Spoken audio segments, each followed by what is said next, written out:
বন্ধুরা NS world নিউজে আপনাদেরকে স্বাগত নিয়ে চলে এলাম তোমার জন্য আবার আজকে একটা এপিসোড। আজকে কিন্তু আলোচনা করব পুরোপুরি বাংলাদেশকে নিয়ে, কারণ তোমরা সবাই জানো, তোমরা অনেকেই এই লোকটাকে দেখেছো। কারণ আমি দেখেছিলাম, যেটা আমার নিজের নজরে যেটুকুনি পড়েছিল, যে এই লোকটা কিন্তু এক সময় এসে রিপাবলিক বাংলায় অনেক বড় বড় কথা বলেছে ইউনিট সরকারকে নিয়ে, যে ইউনিট সরকার এই ভালো কাজ করেছে, ওই ভালো কাজ করেছে, এটা করেছে, ওটা করেছে, অনেক কিছু বলেছে। যে হাসিনাকে আমরা তাড়িয়ে অনেক ভালো কাজ করেছি, হাসিনা ভারতে আছে তাই আমাদের সঙ্গে ভারতের শত্রু, অনেক রকম কথা বলেছে তারা। কিন্তু সেক্ষেত্রে এখন যেটা দেখা যাচ্ছে, কিন্তু তার পুরোপুরি উল্টো সুর গাইছে এই লোকটা। সেই লোকটা কিন্তু আর কেউ না, সেই লোকটা হলো এই তারেক ইব্রাহিম।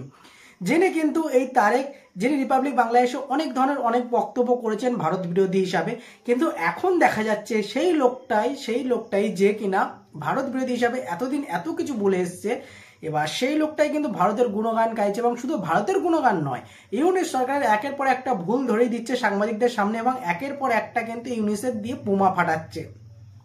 এই লোকটাই কিন্তু আবার সেই হাসিনা সরকারকে খুব ভালোভাবে, হাসিনা সরকারের খুব ভালো মতো কথা বলছে, যে হাসিনা সরকার এটা ভালো করেছে, ওটা ভালো করেছে, অনেক কিছু বলছে।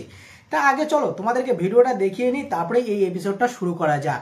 তা প্রথমেই কিন্তু তোমরা সাইড স্ক্রিনে ভিডিওটা প্লে করছি, অবশ্যই কিন্তু ভিডিওটা তোমরা দেখতে থাকো। শেখ হাসিনার আলাদা কোনো প্রপার্টি ছিল? বেগম জিয়ার আলাদা কোনো বাড়ি আছে? দেখাতে পারবে কেউ?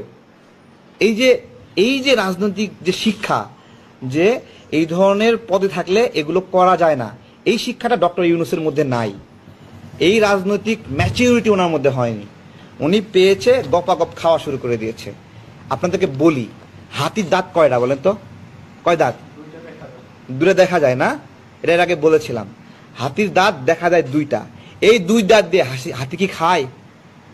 হাতি খায় না। এর ভিতরে আরো অনেকগুলো দাঁত আছে, এগুলো দিয়ে হাতি খায়। তো ডক্টর ইউনূস যে কয়টা অন্যায় সুবিধা নিচ্ছে, এগুলো হাতির দাঁতের মতো দেখা যাচ্ছে।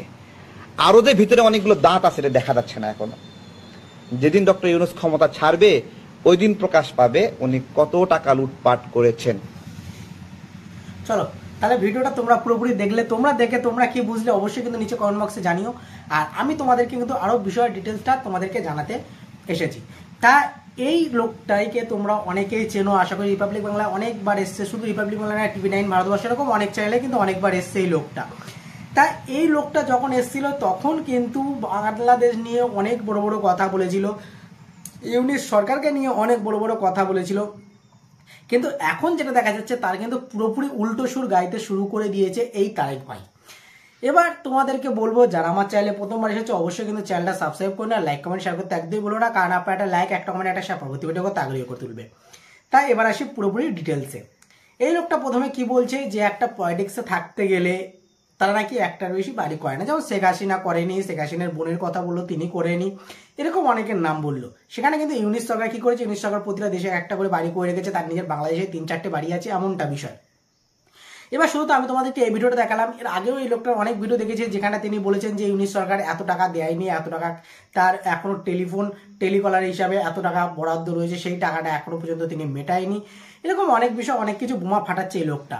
তা সবকিছু কিন্তু দেখতে গেলে অবশ্যই কিন্তু যে তিনি শেষমেশ বুঝতে পারছেন যে ইউনিট সরকার কিন্তু বাংলাদেশের জন্য একটা ক্ষতিকর, কি বলবো, যে বায়োকেমিক্যাল যেটা হয় রাসায়নিক পদার্থ, সেরকম কিন্তু একটা ক্ষতিকর রাসায়নিক পদার্থ ইউনিট সরকার বাংলাদেশের জন্য।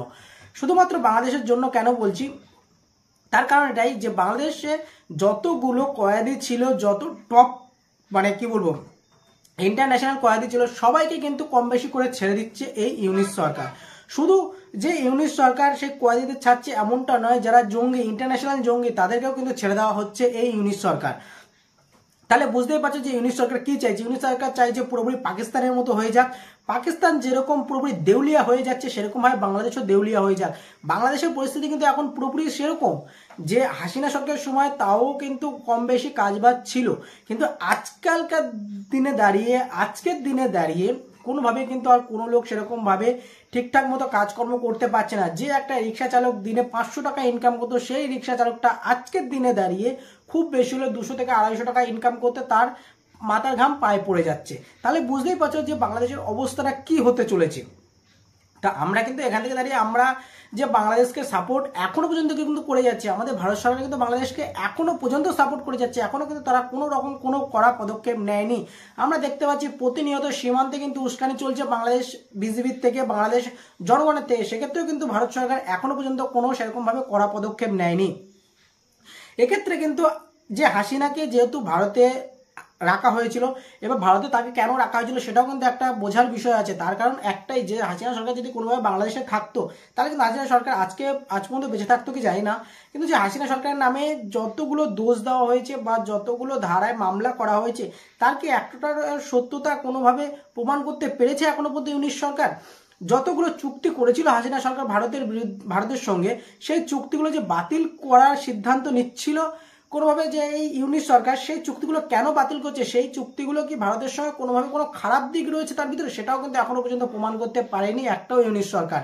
তাহলে বুঝতেই পারছো যে ইউনিশ সরকার কিন্তু পরের পর এমন পদক্ষেপ নিচ্ছে ভারত বিদ্বেষী করতে, কিন্তু প্রতিটা জনগণকে সাহায্য করছে। এবার ভারত বিদ্বেষী করতে করতে যে তাদের দেশে কখন সবকিছু হারিয়ে যাচ্ছে, তাদের হাত থেকে টাকা পয়সা আর কারোর হাতে নেই, সবাই মানে কি বলবো, বাজারের অবস্থা এমন যে বাজার পুরোপুরি যেন বাজারে আগুন জ্বলছে এরকম পরিস্থিতি হয়ে যাচ্ছে কিন্তু। তাই সেই জায়গাগুলোকে ম্যানেজ করতে গেলে আবারও কিন্তু এই হাসিনা সরকারের দরকার। এবার হাসিনা সরকার ছাড়া যদি বিএনপি সরকার আসে, বিএনপি সরকারও কিন্তু একই বিষয়, তারাও কিন্তু একই রূপ দেখাতে শুরু করে দিয়েছে অলরেডি, এখনো সরকারে না আসা পর্যন্ত। তাই এবার সরকারে আসলে তাহলে বুঝতেই পারছো যে বিএনপি সরকার কি করবে। সেক্ষেত্রে কিন্তু শুধু যে কোনোভাবে যে হিন্দুদের উপরে আক্রমণ হচ্ছে, আমি এটা কখনোই বলবো না যে শুধুমাত্র হিন্দুদের উপরে আক্রমণ হচ্ছে, অনেক কিন্তু মুসলিমদের উপরেও আক্রমণ হচ্ছে, অনেক মুসলিমরাও কিন্তু নির্যাতিত হচ্ছে রে বাংলাদেশে। তো সব দিক থেকে দেখতে গেলে যে শুধু মানে মোটামুটি হিন্দুদের উপরে আক্রমণ হয়েছে এমনটা নয়, মুসলিমদের উপরে আক্রমণ হয়েছে। কিন্তু সেক্ষেত্রেও বলতে পারি যে কোনোভাবে কিন্তু এই যে সরকার, এই যে ইউনিশ সরকার, তিনি কিন্তু ঠিকঠাক মতো কোনোভাবে কোনো কাজ করছে না, এখনো পর্যন্ত তো করেনি, পরবর্তীতে যদি করে অবশ্যই কিন্তু আমরা দেখতে পাবো। তা সেখান থেকে কিন্তু বলা যায় যে মোটামুটিভাবে কোনোভাবেই কিন্তু ইউনিশ সরকার চাইছে না যে এই ভারতকে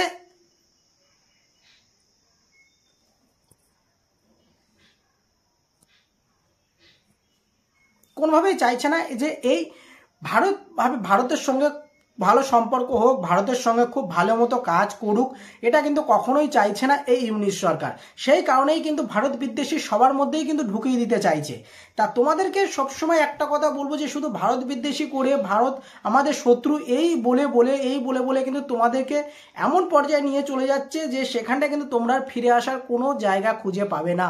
তাই এখনো সময় আছে, এখনো ভারতের সঙ্গে বেকার শত্রুতা না করে আরো মিত্রতা করতে চেষ্টা করো, তাহলে কিন্তু ভারত তোমাদের উপরে আরো আমি মনে করি একটু হলেও দয়া করতে চাইবে। কারণ যেভাবে পাকিস্তানের বিরুদ্ধে পদক্ষেপ নিচ্ছে ভারত, সেই পদক্ষেপগুলো কিন্তু এখনো বাংলাদেশের বিরুদ্ধে নেয়নি।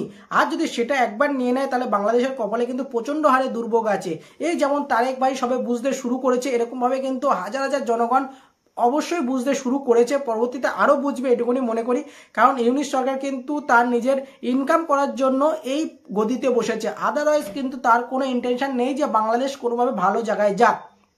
এবার তোমরা বলতে পারো যে ভারতের এত মাথা ব্যথা কেন, ভারতের এত কিছু, কারণ ভারতের প্রতিবেশী একটা রাষ্ট্র এই বাংলাদেশ। সেই জায়গা থেকে যদি আমার প্রতিবেশী ঘরে আগুন লাগে অবশ্যই কিন্তু আমি সেটাকে নেভানোর জন্য চেষ্টা করব। তা সেই জিনিসটাই কিন্তু তোমাদের সঙ্গে করা হচ্ছে। তোমরা যদি এবার খারাপ কিছু মনে করো সেটা পুরোপুরি তোমাদের ব্যক্তিগত বিষয়, কিন্তু তারেক ইব্রাহিম যেরকম ভাবে বুঝতে পেরেছে সেরকম ভাবে কিন্তু তোমরাও একদিন ঠিক বুঝতে পারবে। কিন্তু সেই টাইমে আর কোনো দিকে পালানোর জায়গা থাকবে না, কোনো জায়গায় যাওয়ার জায়গা থাকবে না। সেই টাইমে কিন্তু তোমরা পুরোপুরি নিঃস্ব হয়ে যাবে। সেই নিঃস্ব জায়গা থেকে কিন্তু তোমাদেরকে এক একজনকে পুরোপুরিভাবে শেষ হতে হবে, নিজেরা নিজেদের ভাবে কিন্তু পস্তাতে হবে।